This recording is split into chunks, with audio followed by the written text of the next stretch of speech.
The ginger tea is the black tea with the milk and ginger and cardamom.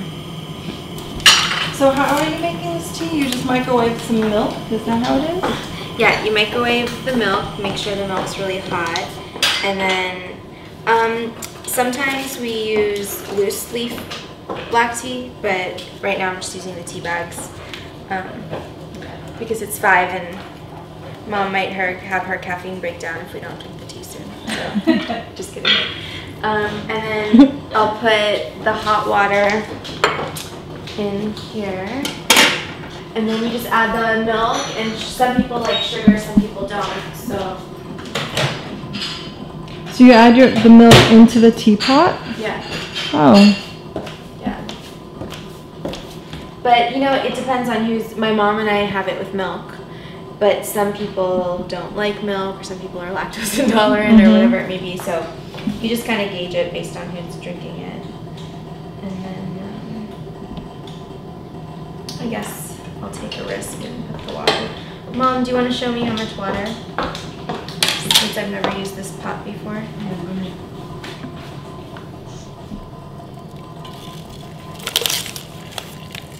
There's not enough water in here. Okay, well, you need to boil some more water then. I think it... Or we just boil it all together.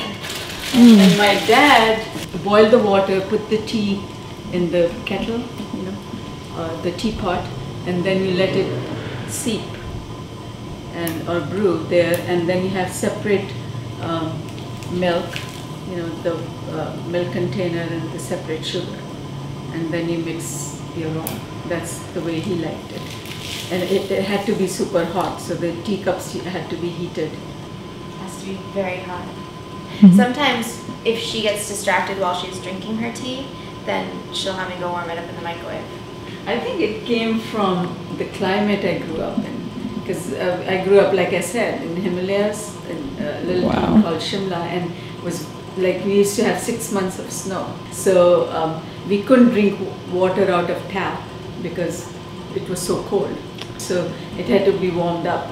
All my brothers and sisters love like hot tea. I think when we decide to love, I think this is a trait of our family in general.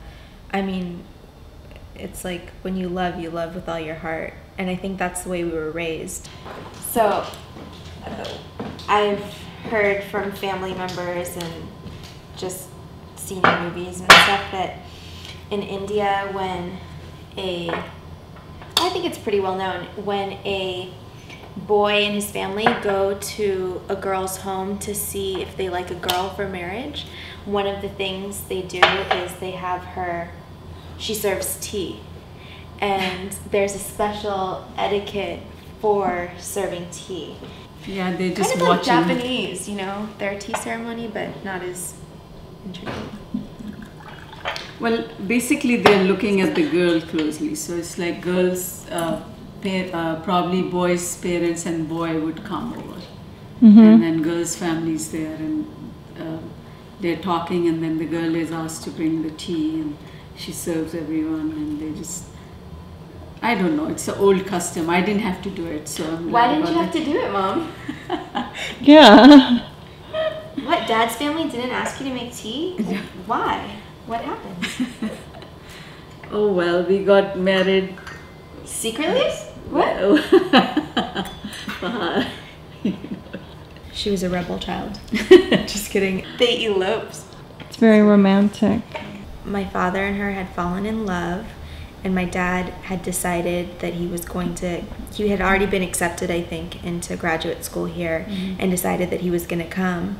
I think that there was talk about him maybe coming and doing grad school and her joining him later, and I think she was like, I'm going with you. Yeah, I said, no, we are going together. So when I was 17 and I met Mathieu, who's now my husband, this one over here freaked out because she knew it was in my blood. I was capable of doing what she had done, and Bahar still tells about Matthew and my reaction to him, and it's not true. She still believes.